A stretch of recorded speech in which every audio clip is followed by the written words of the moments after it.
அதிகாரம் வேண்டும் என்று ஆசைப்பட்டவன் முதலில் புரிந்து கொள்ள வேண்டிய ஒரு உண்மை இருக்கிறது.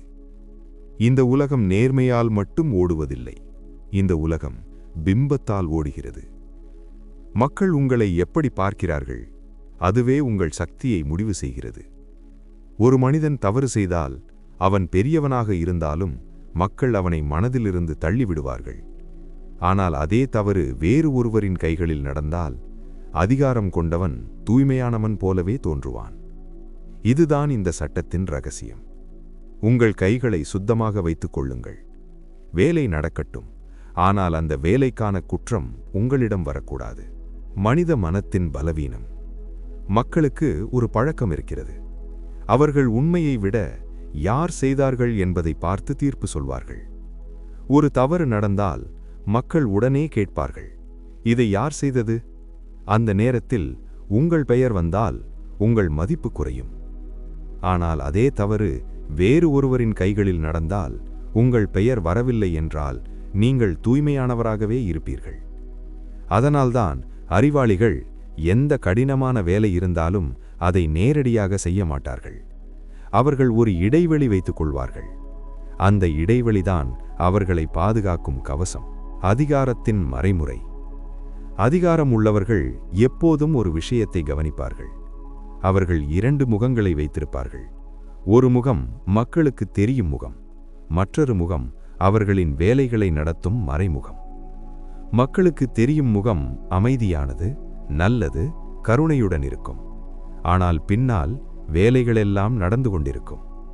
அந்த வேலைகளை வேறு மனிதர்கள் செய்து கொண்டிருப்பார்கள்.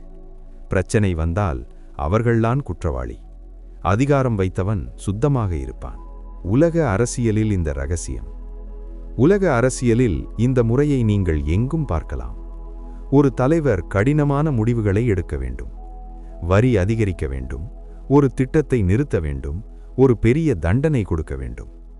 அவன் நேரடியாக அதை அறிவிக்க மாட்டான். அவன் என்ன செய்வான்? அவன் அமைச்சர்களை அனுப்புவான். அவர்கள் அறிவிப்பார்கள். மக்கள் கோபப்படுவார்கள். ஆனால் மக்களின் கோபம் அந்த அமைச்சர்கள் மீதே இருக்கும். தலைவர் இன்னும் நல்ல மனிதராகவே இருப்பார். இதுதான் அதிகாரத்தின் கலை. சினிமாவின் மறைமுறை. நீங்கள் சினிமாவில் கூட இந்த விதியை பார்க்கலாம். ஒரு பெரிய டான் கேரக்டர் இருக்கும்.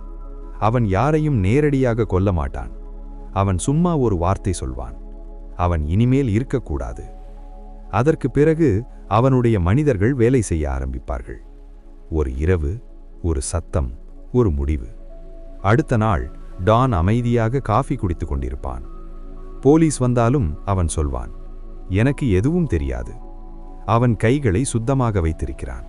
ஏன் இது வேலை செய்கிறது? மக்கள் உண்மையை விட பார்க்கும் காட்சியை நம்புகிறார்கள்.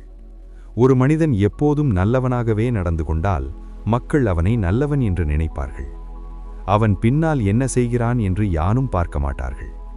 அதனால்தான் அதிகாரம் தேடும் மனிதன் தன் பிம்பத்தை பாதுகாக்க வேண்டும். பிம்பம் உடைந்தால் அதிகாரம் உடைந்துவிடும். ஒரு நிறுவனத்தின் கதை. ஒரு பெரிய நிறுவனத்தில் ஒரு பாஸ் இருந்தான். அவன் ஒரு எம்ப்ளாயியை ஜாப்ல இருந்து நீக்க வேண்டும். ஆனால் அவன் நேரடியாக சொல்லவில்லை. அவன் HR டிபார்ட்மெண்ட்டுக்கு சொன்னான். HR அந்த எம்ப்ளாயியை அழைத்து ஜாப் டெர்மினேட் செய்தது. எம்ப்ளாயி கோபமடைந்தான். அவன் HRஐ வெறுத்தான். பாஸ் இன்னும் நல்ல மனிதர் போலவே இருந்தான். இதுதான் கைகளை சுத்தமாக வைத்திருக்கும் கலை. ஒரு யோகியின் அறிவுரை. ஒரு யோகி ஒரு முறை சொன்னார், உலகத்தில் 2 விதமான மனிதர்கள் இருக்கிறார்கள். முதல் வகை, அவர்கள் எல்லாவற்றையும் நேரடியாக செய்கிறார்கள். அவர்கள் விரைவாக தெரியும், விரைவாக வீழ்ச்சியும் அடைவார்கள். இரண்டாவது வகை, அவர்கள் பின்னாலிருந்து நகர்த்துவார்கள்.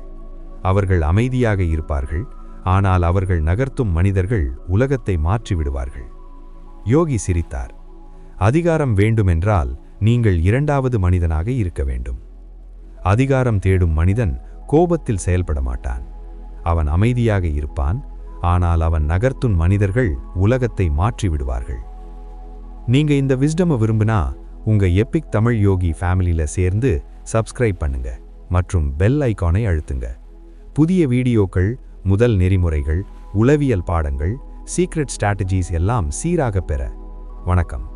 இது உங்கள் எபிக் தமிழ் யோகி.